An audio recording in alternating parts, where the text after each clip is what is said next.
Alhamdulillah, wassalatu wassalamu ala rasulillah wa ba'd. I guess we're in our last couple of classes for this course, so let's try to go through as much of the material as we can. I just sort of want to review what we did very quickly yesterday at the end.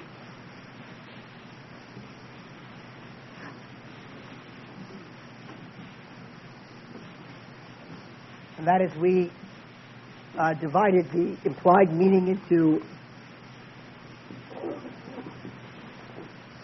mafhum al-muwafaqa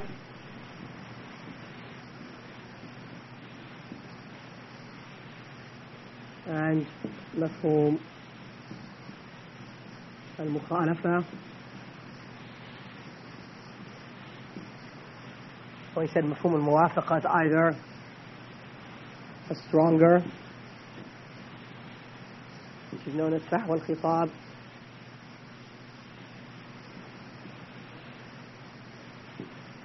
or equivalent,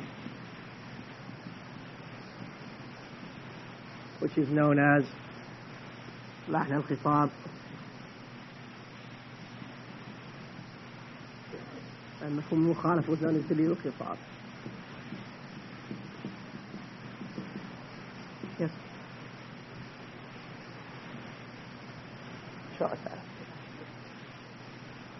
Anyway, from yesterday, this was known as mafhum al-muwafaqa. Remember, we did mafhum al-muwafaqa. M-A-F-H-U-M-A-L-M-U-W-A-F-F-A-U-A-A. You should have it from your notes from yesterday, right? And that this was two types. When it's stronger, it's known as sahw al-khitab. Sahw al-khitab. When it's equivalent, it's known as lahn al-khitab. And mafhum al-mukhalafa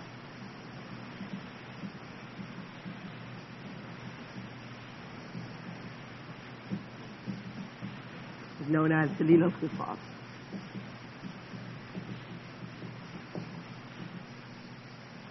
Okay?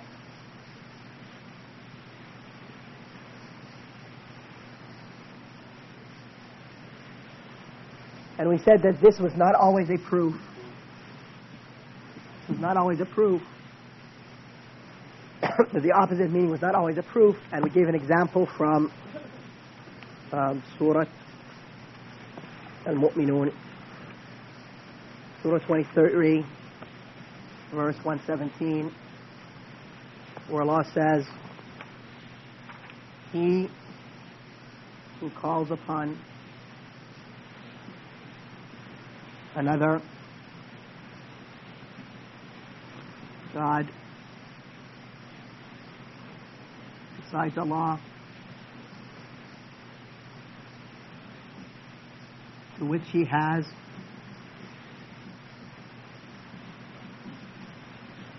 no proof,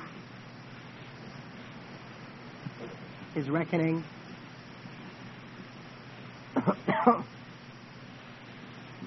is with his Lord." Okay, we said over here that to which he has no proof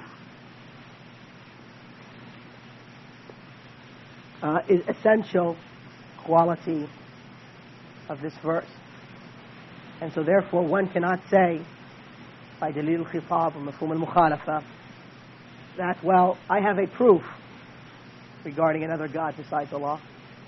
So by mafhum al-mukhalafa or dalil al-khitab, it's therefore lawful for me to call upon this other God. But rather the verse means that he who calls upon another God besides Allah, that other God, he will never have proof that he should worship another God besides Allah. Okay? As opposed to the other example when we said that the Prophet ﷺ said regarding the zakah of the camels, that if a person has 5 camels that are pastured, he has to give 1 sheep as zakah, that by Mafhum al-mukhalafa, or dalil al-khitab, if the camel is being fed, right, and therefore there's no zakat. Because this quality one can understand. So this is not always a proof. Mafhum al-mukhalafa. That's clear? We did just say it again very quickly. Okay. So we now want to come to a new topic. What was the last number we did yesterday? It was the G, okay.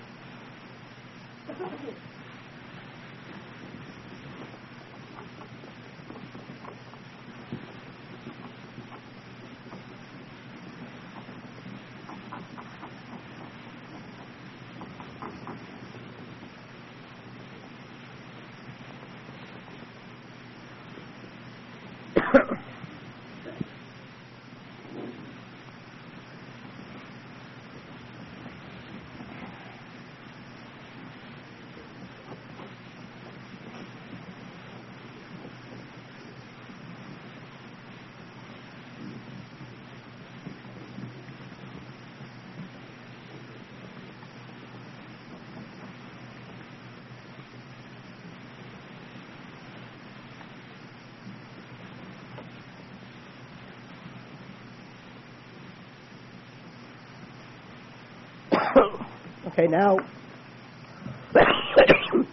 excuse me.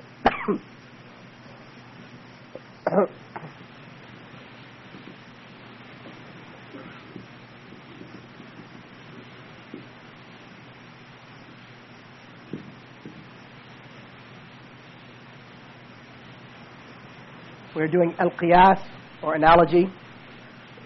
Now, this could have been taken as one of the sources of law, but following the style of the author of this book, which I've used as a primary text, we are going to treat it as a linguistical issue, and that's why it's H. Qiyas, let us take an example. The Prophet ﷺ said in a hadith reported by Muslim that barley for barley,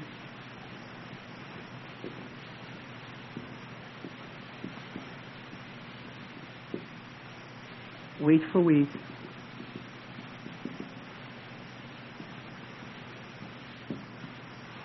dates for dates,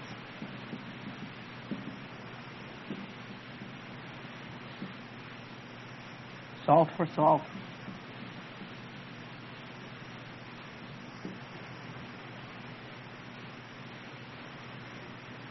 of equal quantities,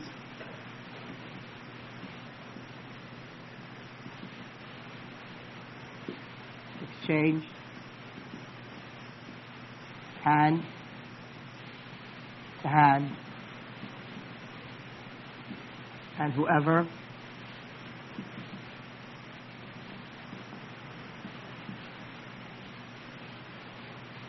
increases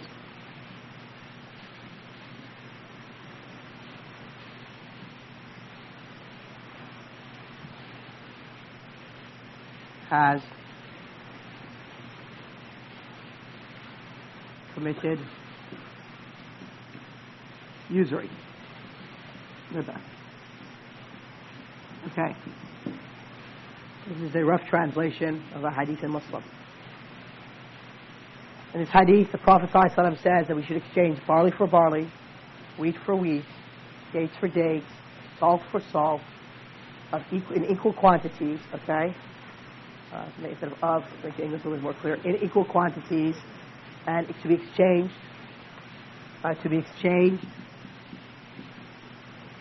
hand to hand, and whoever increases has committed usury. So in other words, if, and I'll pick on the guest, if I come to Rahim and I want to exchange barley for barley with them, okay? So I give him a sack of barley, okay? Two conditions for barley also. Two conditions must be met in order for this transaction not to be riba. That it must be of equal quantities. So if I give you 1 kilogram of barley, you have to give me 1 kilogram of barley back.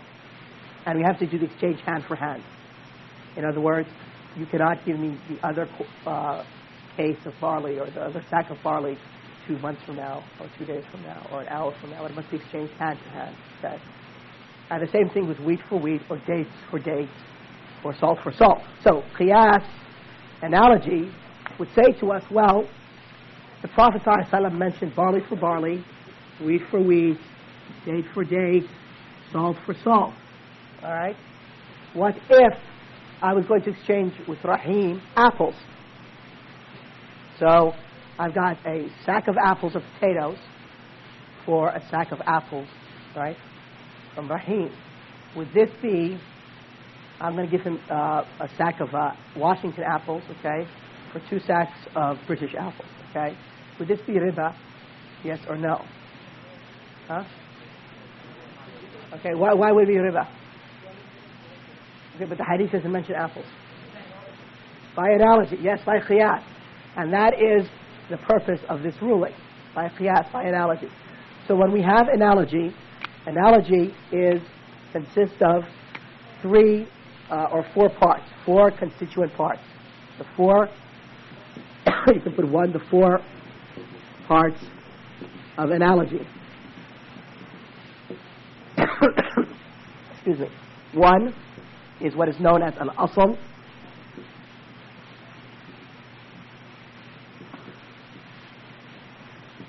Who remembers what the word asl means? Huh? Yeah, something built upon. So in this case, it'd be the original ruling. Okay, the original ruling.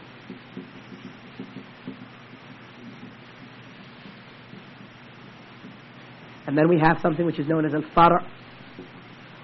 And who remembers what al-far' means? Huh? The branch, right? So al-far'. So for the asl, the original ruling, al-far' would be in English what? The secondary ruling, or the 3 would be the shared. I'll think of an English translation for in a second. The 3rd would be al-illa al-jami'a.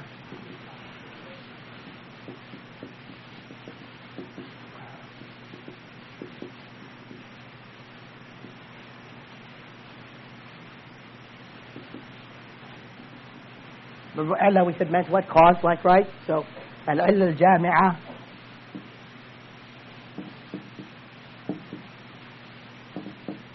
refers to the joint cause.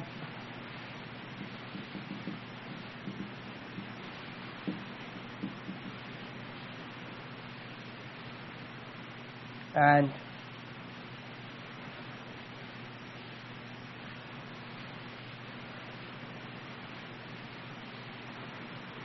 so I guess al-asl is not the original ruling, but the original matter. Okay, probably.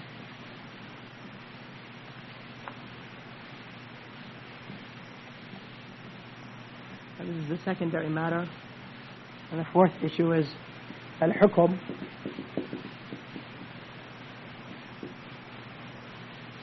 Which is the ruling. So,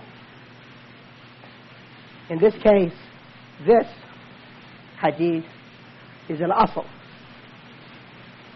It's the original matter. Okay? So this is the original matter over here. And al-far', the secondary matter, is the example of myself exchanging with Rahid 1 sack of Washington State apples for 2 sacks of British apples. Al-illa jami'a is the joint cause that they both share. In this sense, the joint cause, when looking at this hadith, is that if items can be weighed or measured, okay, the joint cause, what is the underlying factor behind this hadith? That if items are weighed or measured, all right, they need to be exchanged hand by hand and of equal quantities if they're the same items. So equal items or same items which are weighed or measured need to be exchanged in equal quantities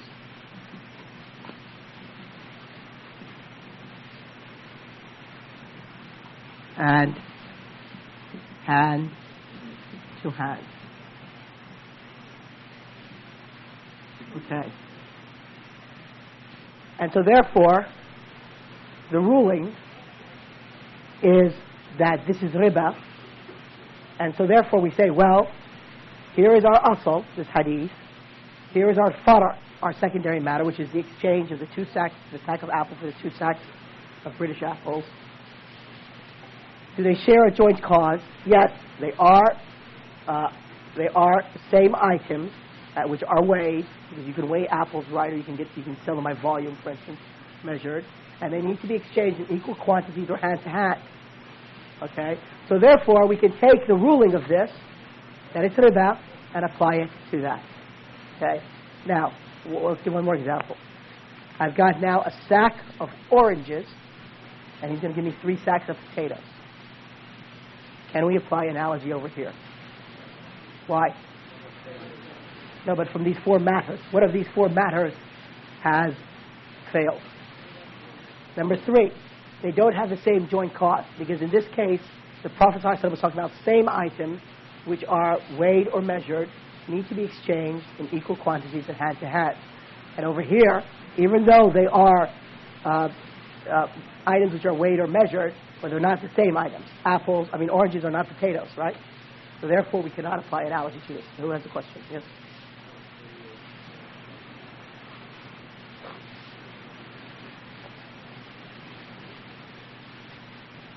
Well, that's why you have to exchange them. But the Sharia considers that to be riba. Because it looks at it as apples are apples, and dates are dates, and so forth. If you're exchanging it hand to hand, now, I can sell you my Washington apples, right? But they are better quality, right? I can sell them to you for 5 pounds, okay, per kilogram, okay? Because it's quality. And let's say the British apples is of a less quality, so I can buy them from you, right, for 2 pounds per kilogram, okay? But here, I'm exchanging what? I'm exchanging dollars, or pounds, right, money, right, for goods. So there's no problem here of riba. Yes?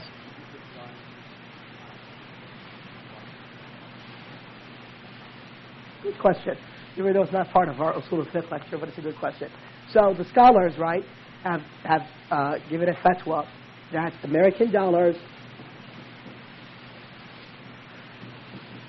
British pounds, and Japanese yen, for instance, these are considered to be different classes, just like oranges and apples and potatoes.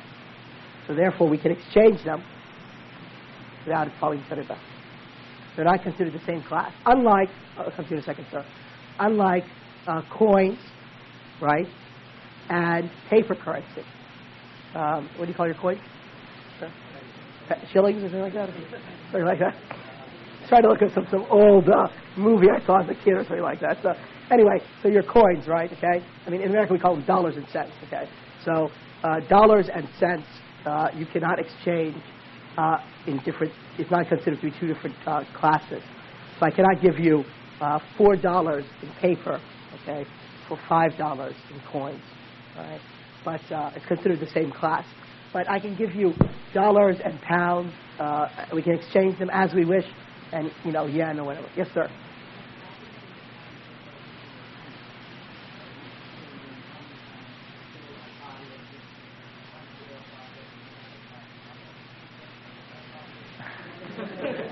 Well, it might be like the quality. Like for instance, dates.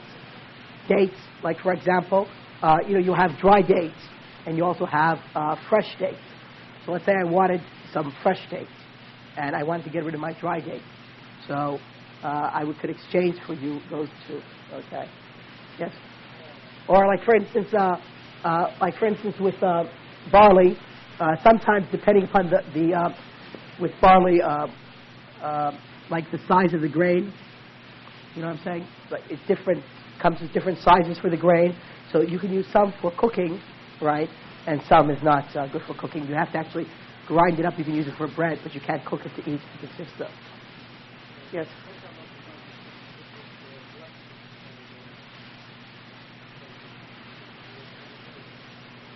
About money? Well, no. I mean, the issue about the black market is when the state regulates, right, the exchange of the money for some reason, and so therefore it does not have to do with the rules of Sharia, but it has to do with the rules of the state trying to preserve its economic value of its currency. So if an Islamic state, right, puts, for instance, a certain value for the exchange of currencies in order to preserve its currency, right, and a person went to what they call the black market to exchange it at a different rate, thereby hurting the currency of the Islamic State, right, but getting his own profit, I mean, he's sinned. He maybe has not committed riba, right, but he has committed sin because he has disobeyed the order of the state which he's obliged to obey.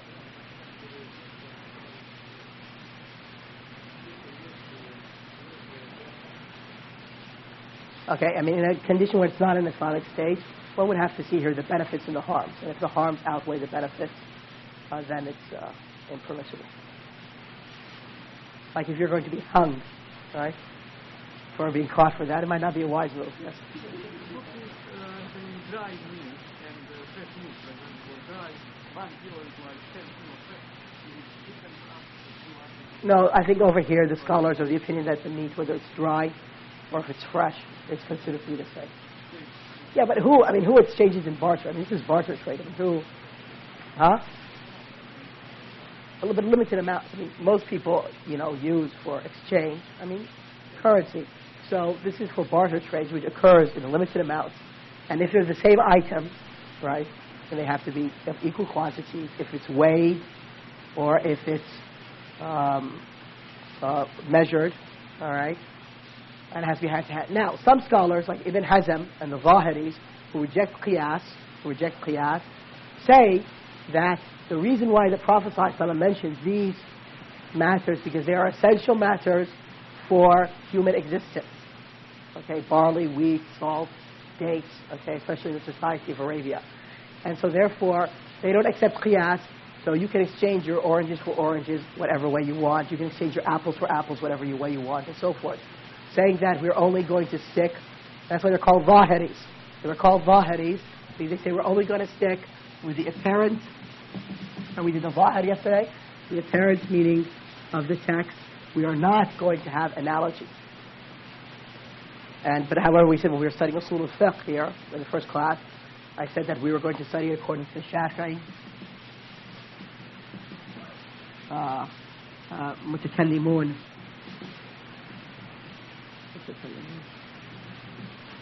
madhab, right? Shafi'i, Ash'ari madhab. That's the one we're studying in Usool al-Fiqh. We're not studying it either according to Hanafi, Fuqaha madhab, or to the other madhab, like the Zahiri madhab, or the Shiite madhab in Usool al-Fiqh, or whatever. Anyway, so those are the 4 parts of analogy. Now, so what is, looking at that, what would you say is the essential ingredient of analogy? I mean, what is the most important part of those 4 parts? Yes. Which number? Number 3. Very good. The most important part, in order for you to have a sound analogy, right, is this joint cause. And so therefore, scholars can err in qiyas, right, by determining a wrong cause, reason as to why something has been prohibited or allowed or required or whatever. See what I'm saying? And when we take any sort of ruling in the Sharia and we try to find its underlying factor, it's illah for it, right? That's something based upon what? Human reasoning. And so therefore you might identify a cause which is different, which I identify.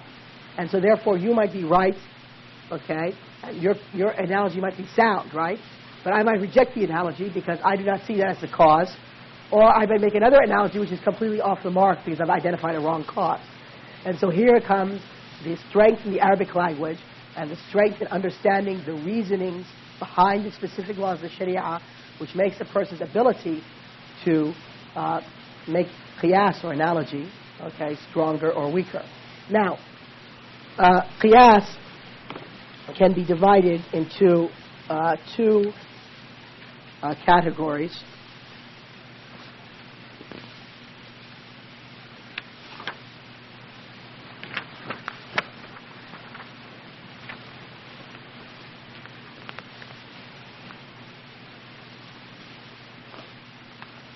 Can I erase this?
Qiyas, the categories of qiyas.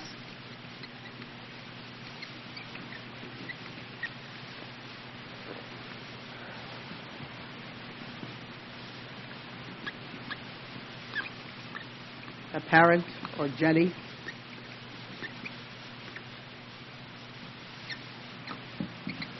And the other one is unapparent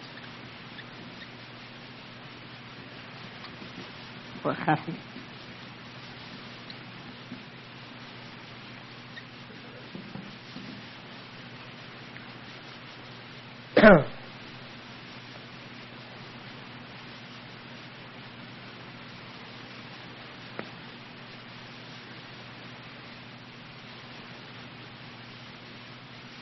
Okay.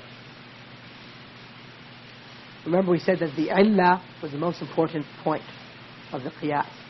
So the apparent qiyas or the jelly qiyas is where the illah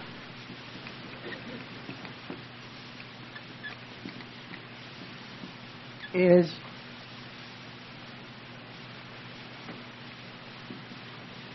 confirmed by either a text or the ijma'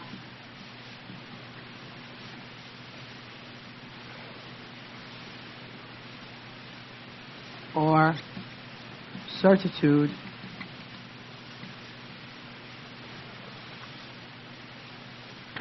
that there is no difference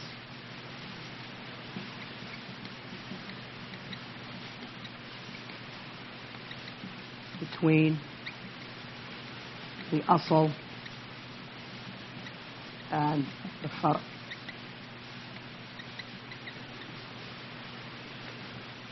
The unapparent or the khafi.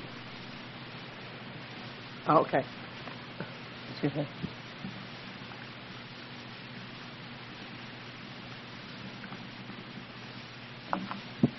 By the text or the ijma', and therefore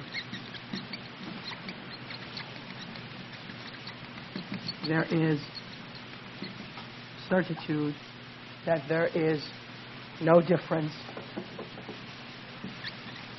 between the asl and the fara'. And over here, the illah is determined. The illah is determined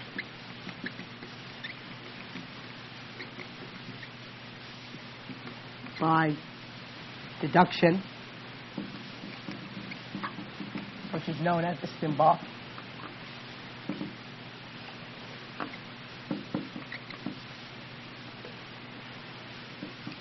Istinbat. And so there's no certitude over here.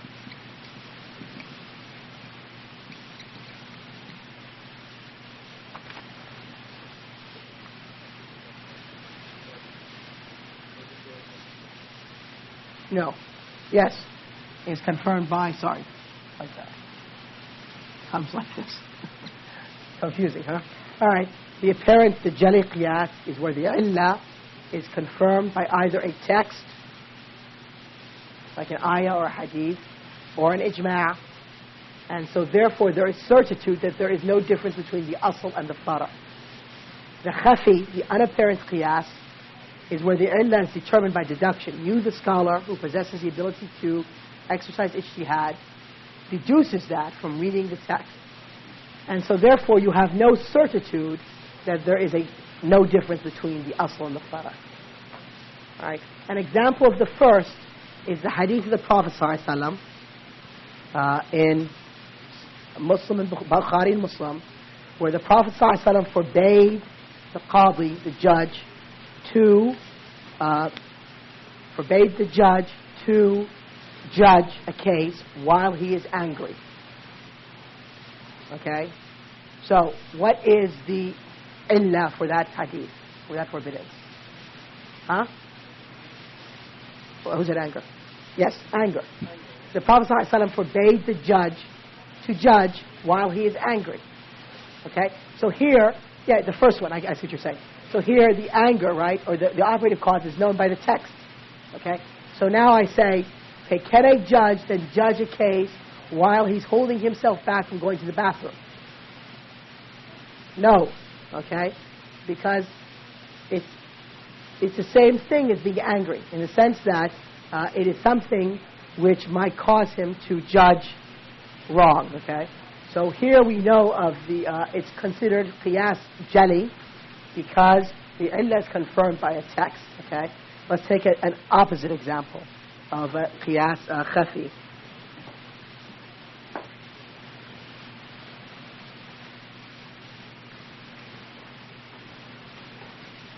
Okay.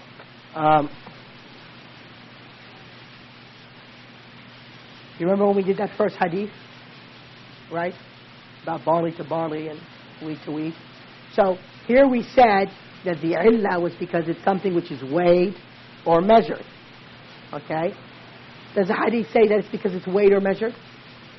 No. We've deduced this, okay? It could be that the issue is not that if it's weighed or measured, right? But the issue if it's eaten. That because if you look at barley and wheat and dates and salt, they're all items which are eaten. So maybe the qiyas here is that it has to be something which is edible. And so therefore for me to trade with Rahim, 1 sack of sand, right, for 2 sacks of sand. I don't know why we would do that, but let's say we wanted to do that, okay? It might not fall into riba because it's not edible. Okay?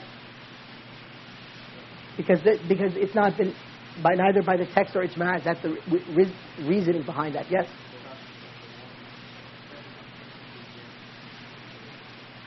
Yeah, but who determined that was? Who determined that the operative cause for that was if it's weighed or measured?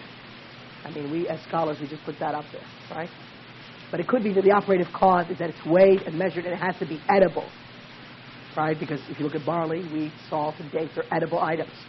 And so therefore if I exchange mortar, right, or rocks, or sand, with Rahim, it might not be riba, huh? Okay. A proof from the Qur'an that shows that qiyas is a proof in the Sharia, so that we can use this proof against Ibn Hazm and his likes who negate qiyas. That would be Surah 42, verse 17. Can I erase this, please?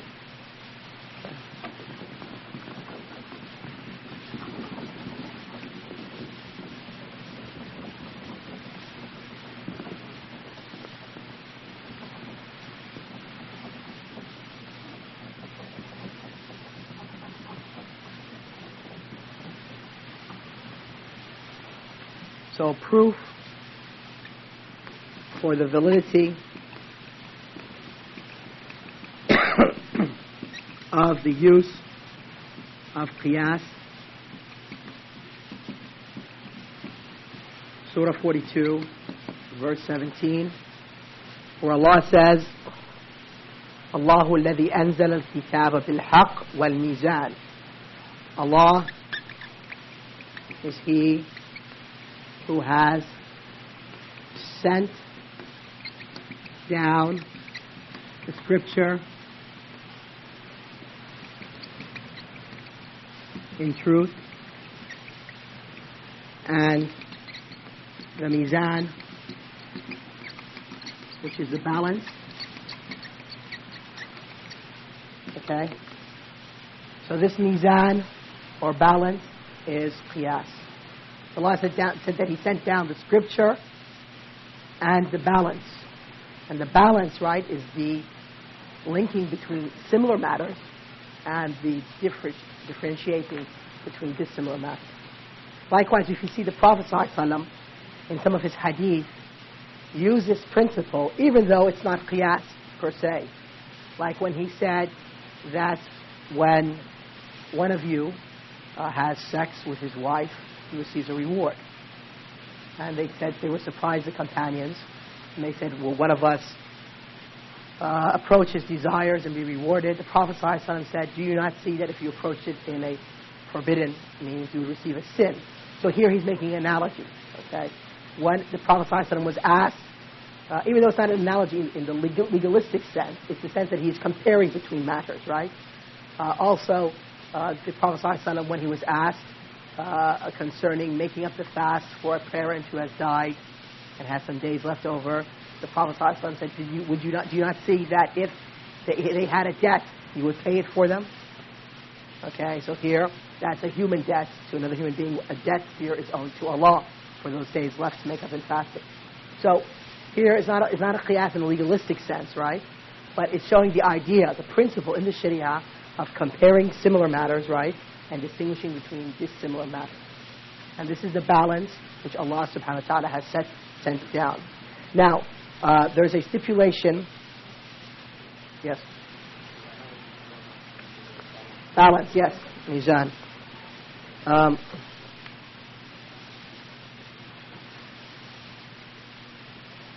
Okay. One of the conditions for stipulations for qiyas is that there is no qiyas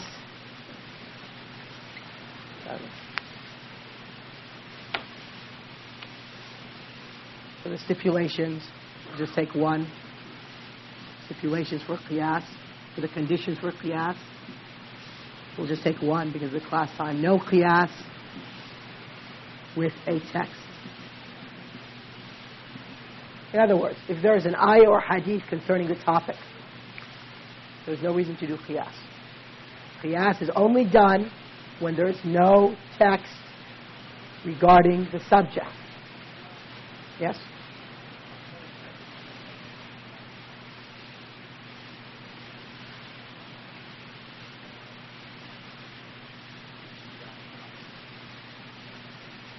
Yes, true. Part of the Hanafi method allows for the putting forward of qiyas to certain hadith. But, as I said, this class of Usool al-Fiqh, we're studying Usool al-Fiqh according to whose method? Shafi'i who? Mutakallimun method, right? Not the Hanafi / Fuqaha or the Zahiri method.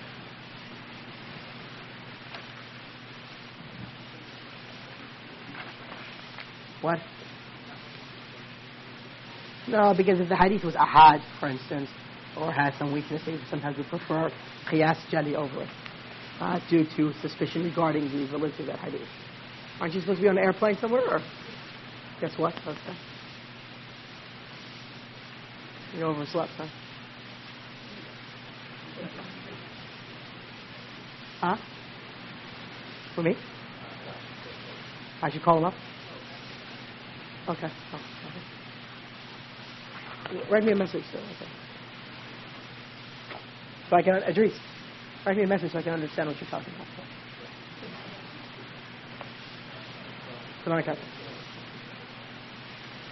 All right.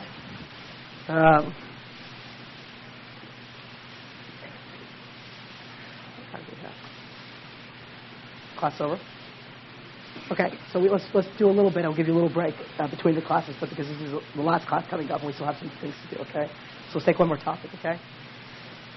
So we finished about using the evidences and so forth.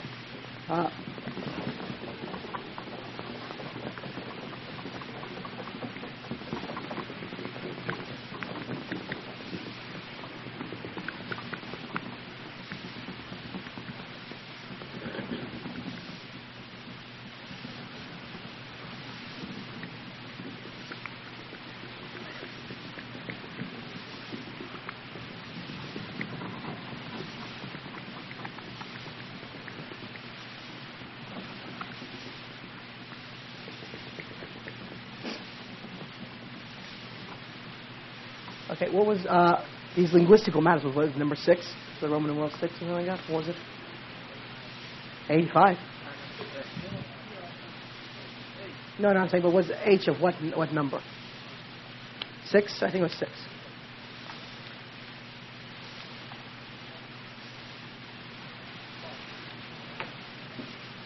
Five? 6, yeah. Okay, H of 6, okay. Okay, so now we have number 7. Conflicting evidences.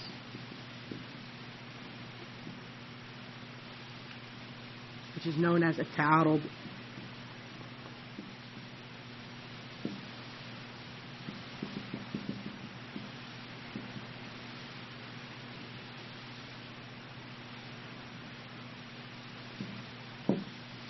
At-Ta'arud.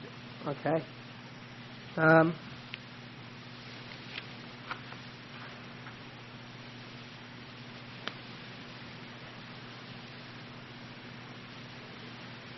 Okay, basically, when one has conflicting evidences,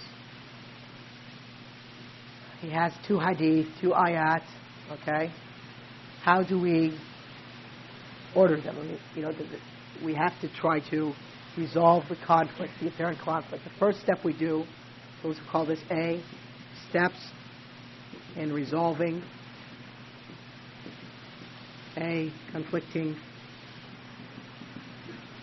or steps in resolving conflicting evidences. The first step is we try. The first step, if both evidences are general. Remember am, right? If both evidences are am, what do we do? Well, the first thing is that we try to apply each to a specific case. An example would be that Allah subhanahu wa ta'ala in Surah Shura 42 verse 52 says that the Prophet sallallahu alaihi wasallam guides to the straight path.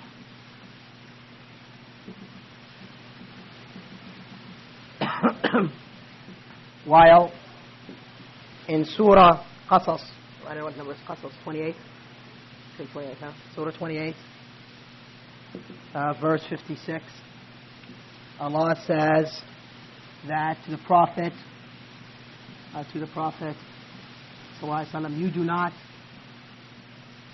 guide who you wish. Okay.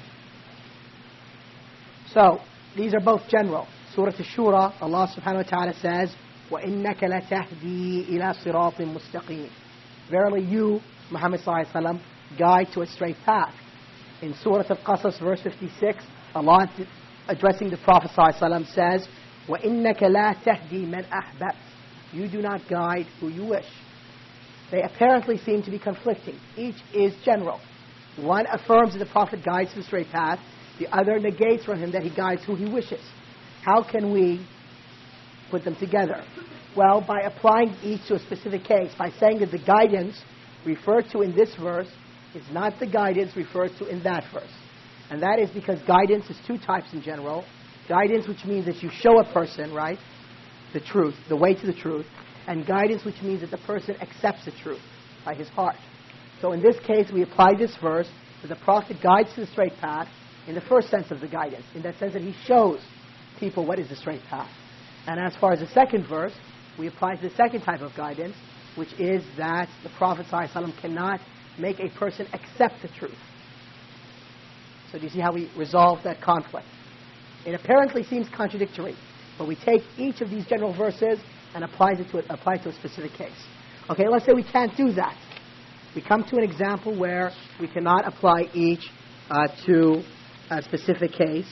And so therefore, we say that the latter abrogates the earlier.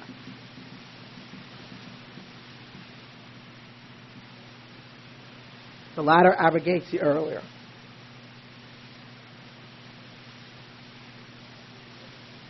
An example is verse 2, 184, and verse 2, 185.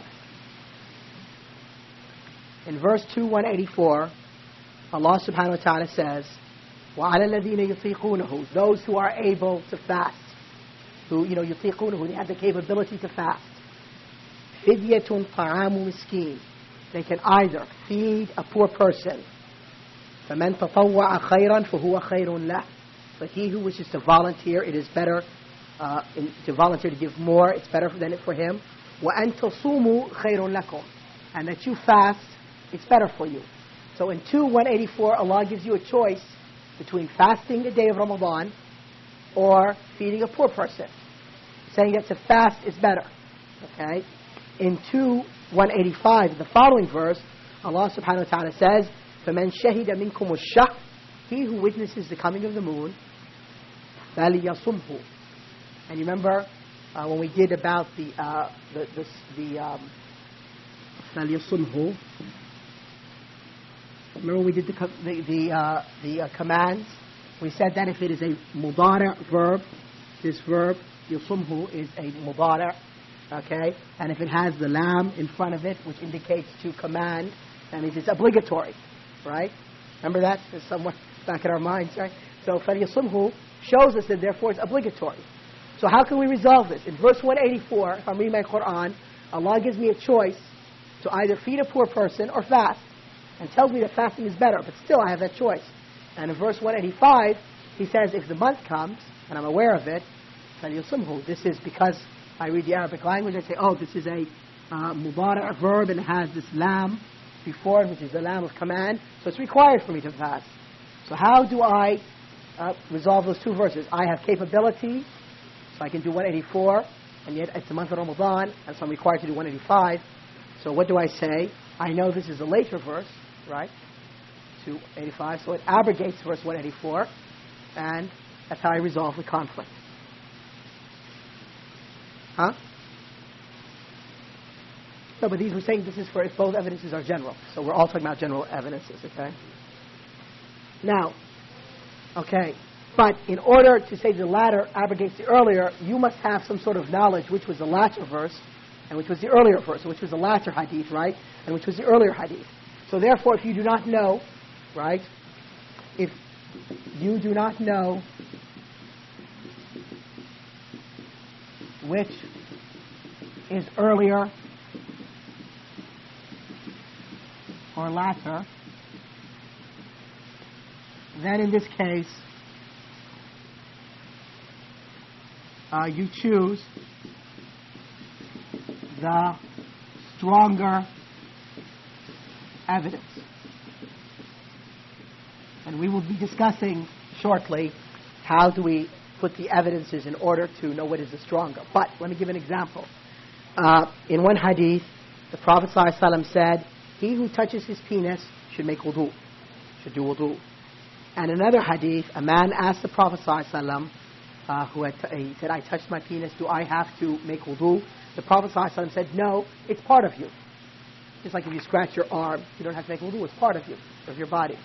So, we do not know which hadith was said by the Prophet ﷺ first. And we do not know which was the earlier text or the later text to say that one abrogates the other. So here we have two general texts, okay? And so therefore, we cannot apply them each to a specific case because it's just regarding touching one's private parts. We cannot say, we don't know which is the earlier, what is the latter to abrogate them, okay?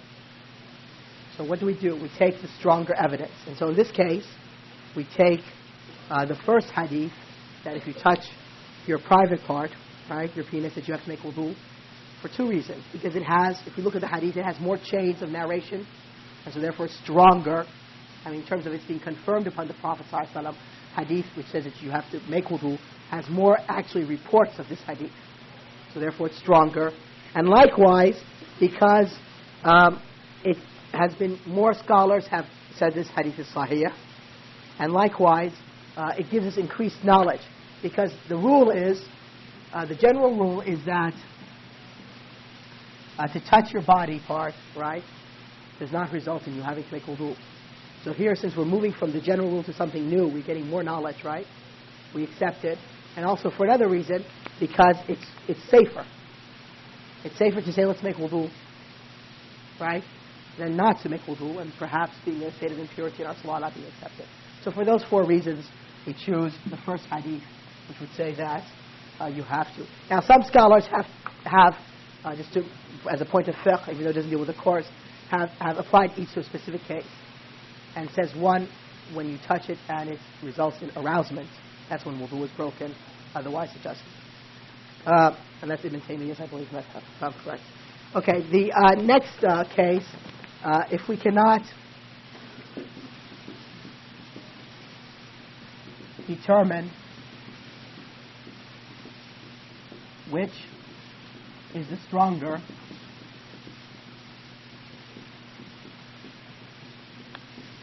we take no position. And that is because to take any position, you can't just like toss a coin. Say, okay, I'll take this hadith or this ayah, right? So if we cannot determine which is the stronger evidence, we take no position. We have no position regarding that matter. Excuse me? Not really.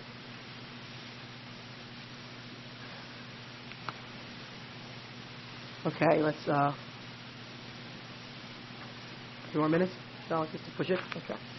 So now let us now resolve, are we through it? So these are the 4 steps and 2 general evidences, okay? Let's say they're both specific. Yes, sir. In the sense that, okay, no, I mean, there's probably very poor examples because scholars will probably take that position anyway. But I mean, the point is that, okay, let's say the earlier one, right? You cannot determine which hadith is stronger. To you, it seems both hadith are equally strong. Okay? And the other principles like, okay, it's safer, or it takes you, it increases in knowledge. You don't want to apply these principles for whatever reason. You don't consider them valid points of consideration. You say, look, I'm just going to look at the text of the hadith itself. They're both sahih, so I cannot take a position regarding this. So therefore, when asked, I'm saying, does touching one's private part result in breaking the wudu? You say, Allahu A'lam, because the evidences are conflicting, and so therefore I have adopted no position regarding this. Yes? What is the order? I don't understand what movement. No. It says that if you have to make wudu. Okay, if both evidences are specific or khas, how do we resolve the apparent conflict between the two? And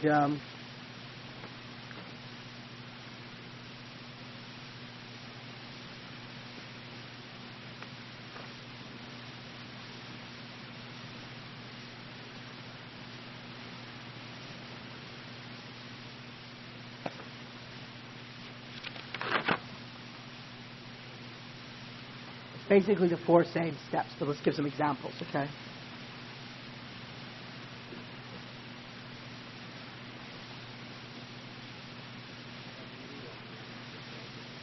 Yes, there's a new category, number 2. If both evidences are specific. It's the same 4 steps, but I just want to provide some examples so we can just see.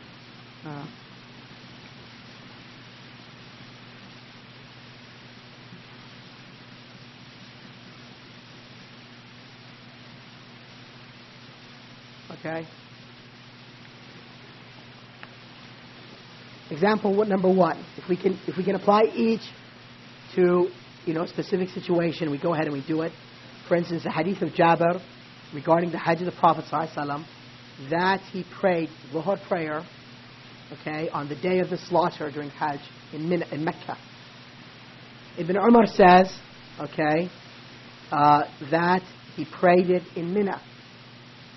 Okay, so here we have two specific situations. Dhuhr prayer, prayed by the Prophet ﷺ on the day of the slaughter,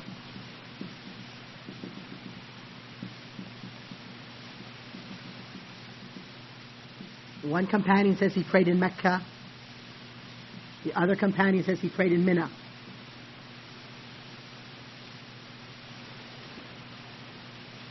This one is in Muslim, and this one is both in Bukhari and Muslim.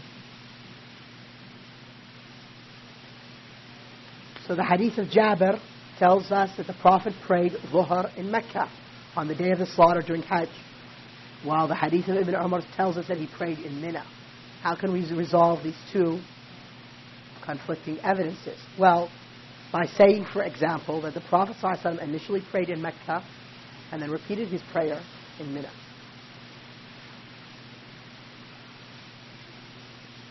That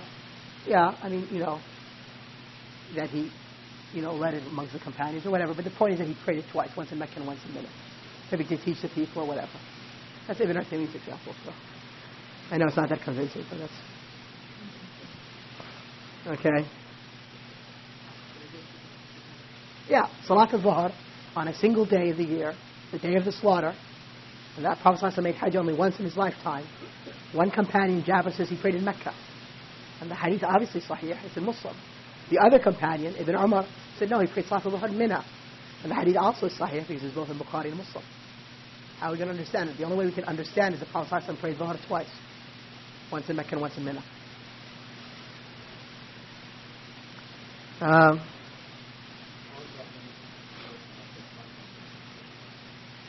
Okay.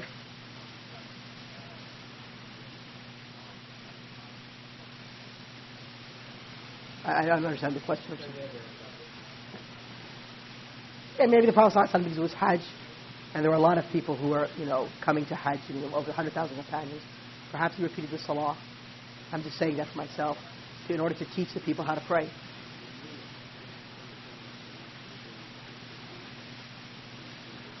Yes, but this is on the day of the slaughter itself. No, but I'm saying that's what the hadith describes, it on the day of the slaughter. He did Dhuhr in Mecca and in Mina. Okay. An example. Okay, so the latter abrogates the earlier. I'm just going to put just the verses. Surah Al-Ahzab, 33:50 and 33:52. According to one opinion, now there's no agreement to it, but according to one opinion, this verse abrogated the other verse. And we don't have time really to get into discussion of it, so it's just as an example for your notes. Okay.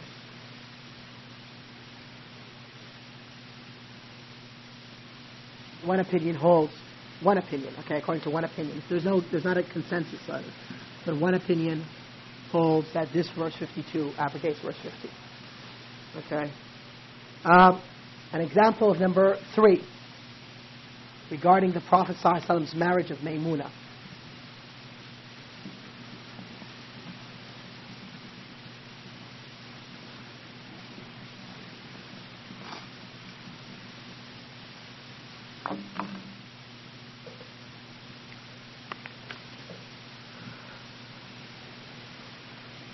Maymuna, radiallahu anha, the Prophet's wife, said that the Prophet married her,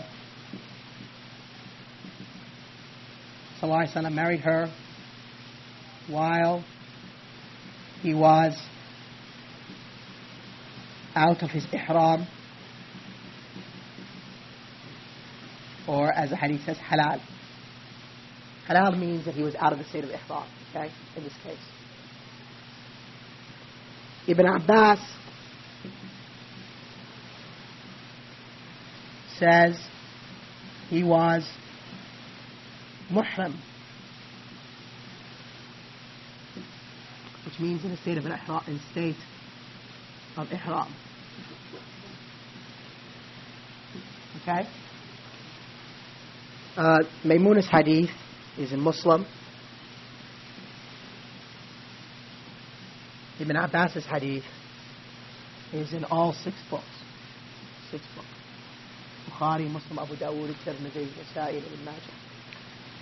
Now, this is a case where there's not an earlier or later, because the Prophet married Maymuna once. So how do we resolve this? We choose Maymuna's hadith over Ibn Abbas's hadith, because Maymuna is more knowledgeable about what happened to her than Ibn Abbas, because she's the one who married the Prophet ﷺ. And so therefore, even though Ibn Abbas's hadith is in all 6 books, that the Prophet ﷺ married her while he was in a state of ihram, we choose Maymuna's hadith because she's more knowledgeable of what happened on her marriage than Ibn Abbas, who was a young man at that time. So we say that Ibn Abbas erred in that situation.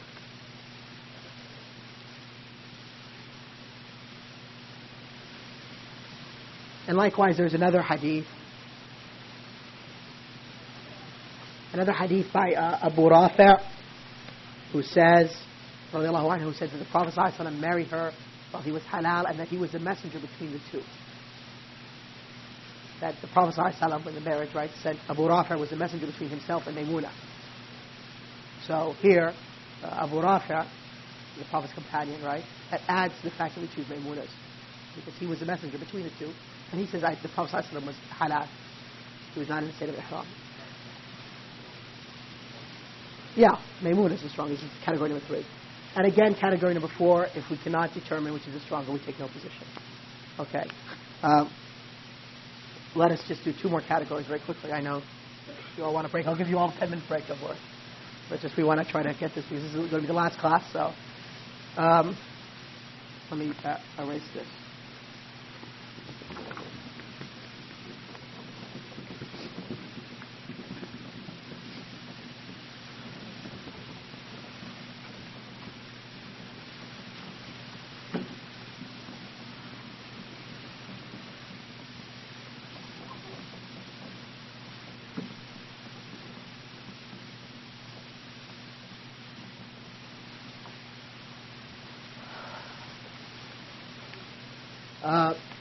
Number 3,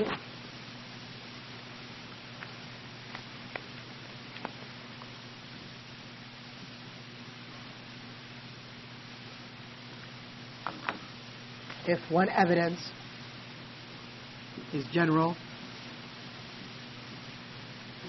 and the other specific.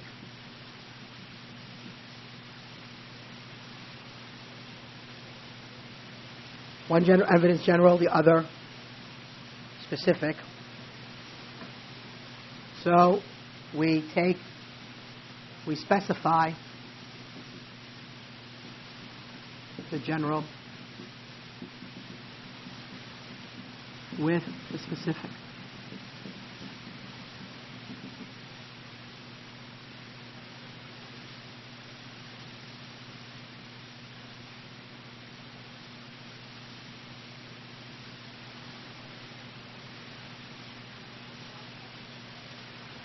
Okay, the Prophet ﷺ said that which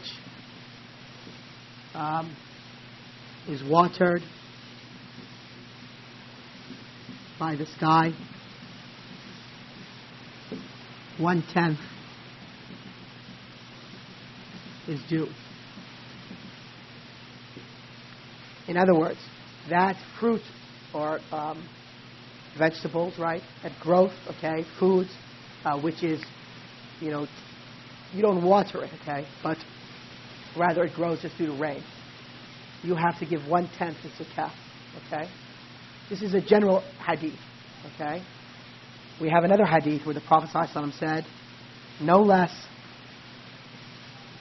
than 5 awsaq is there zakah or sadaqah. Awsaq is a type of measurement that they use in the time of the Prophet ﷺ. Comparable to like when we say kilograms or pounds or something. Okay, this hadith. Okay, so this hadith is a specific hadith, and so therefore we say, if it's rain, which is the cause of the growth of that vegetation, right?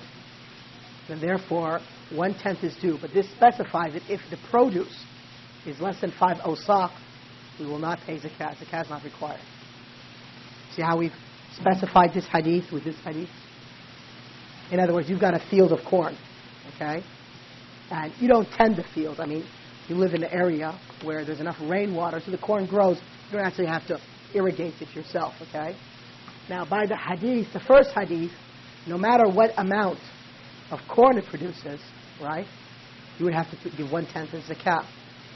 But the second hadith, that if it's less than 5 awsaq in the amount, okay, then there's no zakat. All right? Another example would be dates. You've got a couple of date trees or coconut trees, and so therefore it rains, okay, and so therefore you've got produce. If it doesn't produce more than 5 awsaq, there's no zakat. 5 awsaq, let's see, I think would be something close to maybe 20 kilograms, something like that. I can check it, inshallah, there's some time, but I'm afraid there won't be any time. So don't take that as a answer. Write it down in your book. Just sort of gave a quick number. Okay, the fourth category. This is the final category. We're going to take a 10-minute break.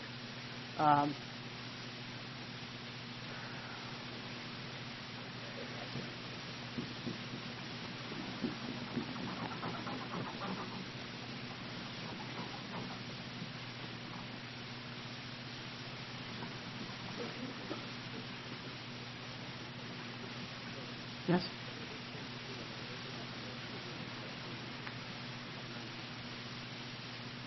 Nabil Zakah. See, I think we'll check on. I'll try to check on during the break. I'll go upstairs very quickly and check on. If one evidence is general and another, if one evidence is general in one sense,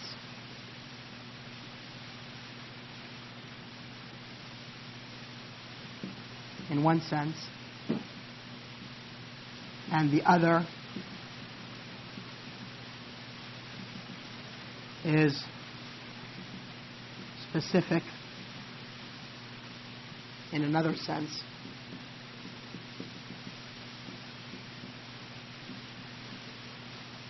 how are we going to say this in English? It makes no sense whatsoever.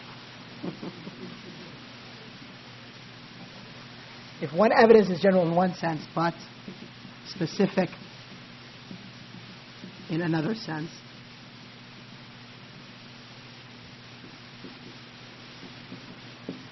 and the other evidence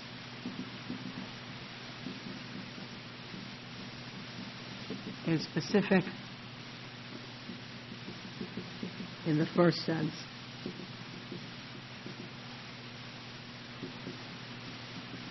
but general in the latter,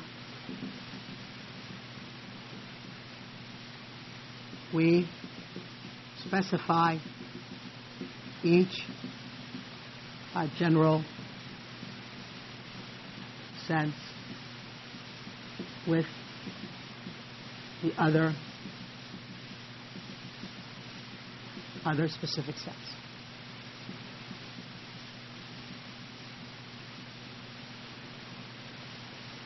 Okay?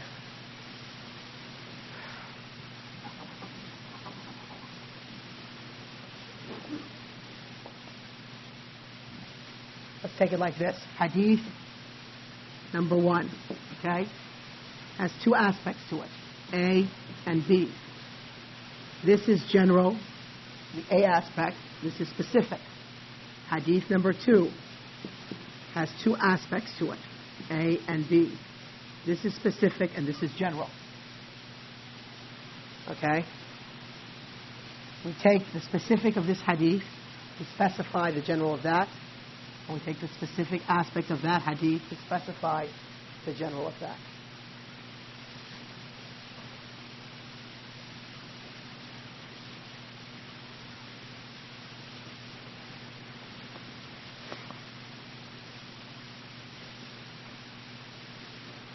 Example.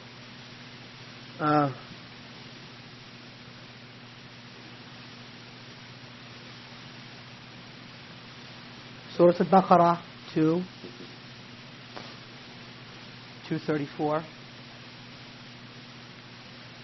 Allah subhanahu wa ta'ala says, وَالَّذِينَ يَتَوَفَّوْنَ مِنْكُمْ وَيَذَرُونَ أَزْوَاجًا يَتَرَبَّصْنَ بِأَنفُسِهِنْ أَرْبَعَةَ أَشْهُرٍ وَعَشْرًا. Those of you who die and leave wives, okay, you die and you leave your wives, the wives should refrain or hold themselves for 4 months and 10 days. So, a man dies, his wife should hold herself for 4 months and 10 days. Now, Allah subhanahu wa ta'ala says in Surah Al-Talaq, Surah 65, verse number 4, وَأُولَاتُ الْأَحْمَالِ أَجْلَهُنَّ أَنْ يَضَعْنَ حَمَلَهُنَّ. That those women who are pregnant, their waiting period ends when they give birth. So over here, the waiting period is when they give birth. This ayah, 234, is general. If a man dies and leaves a woman, right? It didn't say if his wife is pregnant or not, but said she should stay 4 months and 10 days before she can remarry. Okay? This verse says that those women which are pregnant, their period ends upon giving birth. It doesn't say that their husband has died or he's divorced them. So one is specific in one sense, and general in the other sense. The other one is general in one sense and specific in the other sense. For example, in this one over here, in number 1, it is specific for the widow. Okay? General for if she is pregnant or not. Right? Specifically, the verse deals with a woman whose husband has died. It's general in the sense that it entails both women who are pregnant and both women who are not pregnant, but they have to wait 4 months and 10 days. In the second verse, in Surah Al-Talaq, verse 4, is specific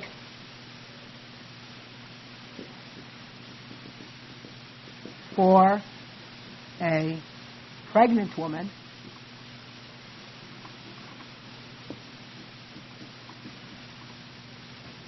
but general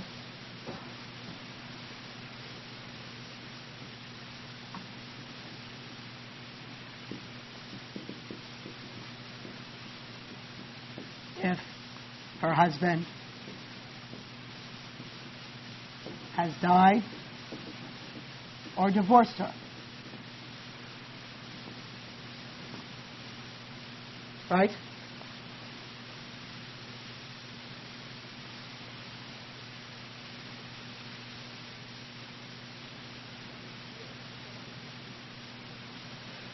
Okay, so in this case, what we do is we specify this general one of 4 months and 10 days with this specific one of birth. Okay? And so therefore, and we also have a hadith that Tabi'iyya al-Aslamiyya gave birth a few nights after the death of her husband, and so the Prophet ﷺ allowed her to marry. This hadith is in Bukhari and Muslim.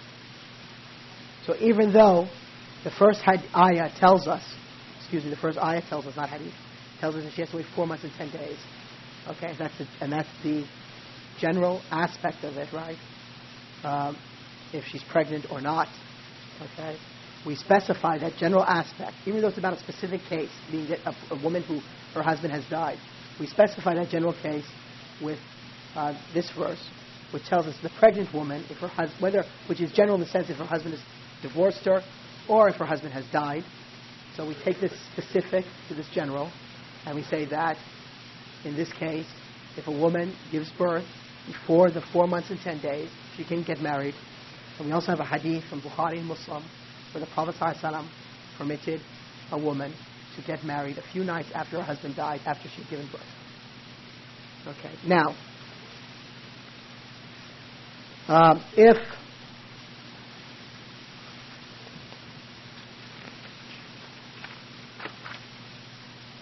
If you cannot specify, do the general and the specific right from each case. This is step one. Okay? You cannot, I guess step one is over here. Excuse me. Yes? We're not making qiyas, we're specifying the general. Huh?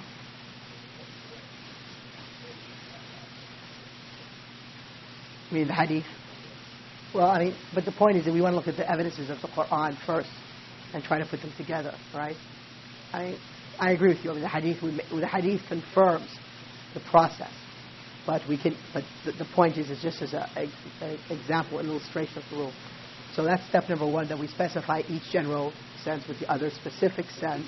So let's give another example where we cannot specify one or the other. What we do?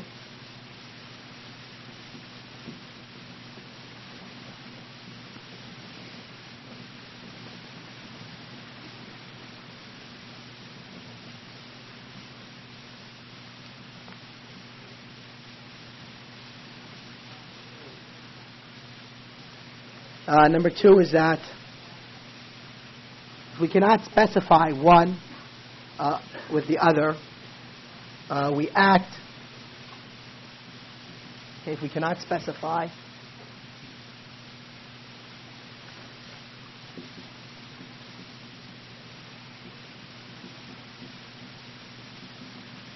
we act upon stronger evidence.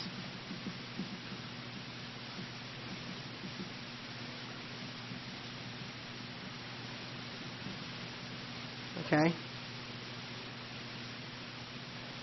An example is the hadith of the Prophet ﷺ, where he said, if one of you enters the mosque, let him not sit down until he prays 2 rak'ahs. And the other hadith being that the Prophet ﷺ said there is no prayer after this Fajr prayer, the Subh prayer, until the sun rises. There is no prayer after the Asr prayer until the sun sets. So the first hadith, that if any of you enters a mosque, he should not sit down until he prays 2 rak'ahs, is specific in the sense that it's for tahiyyatul masjid, but it's general in the sense of the time. If any of you enters a mosque, whatever time you enter the mosque. The second one, the second hadith, is specific for the time, that one cannot pray after Fajr until sunrise, or Asr until Maghrib, sunset. Okay, so it's specific concerning the time, but it is general regarding the prayer, because it didn't say except for the Tahiyyatul Masjid. So in this case, we take the strongest opinion, or we take the strongest evidence. So the second one, we say that if the Salah has a cause, then therefore it falls out of the second hadith.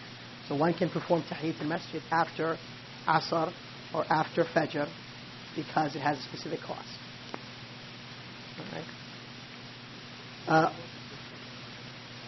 The entering into the mosque. Entering into the mosque, yes?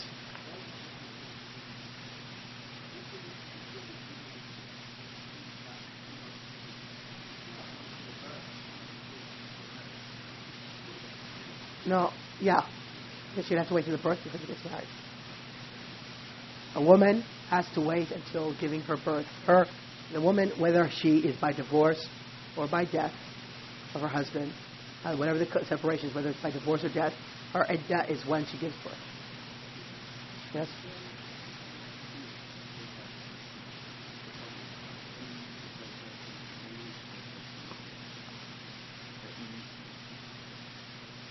No, I think that was a sunnah. He used to pray the sunnah after Asr. He one time was held up from praying sunnah before Dhuhr, and so he prayed it after Asr because he continued at the end of the sunnah. Okay, finally, the third thing is that if we cannot find the stronger evidence, we don't take a position, right? So if we cannot determine the stronger, we adopt no position. Okay? All right, so let us take 10 minutes. In other words, in 10 minutes we're back for the last lecture because we still have a little bit to do in order to finish this course, okay? Jazakallah khair.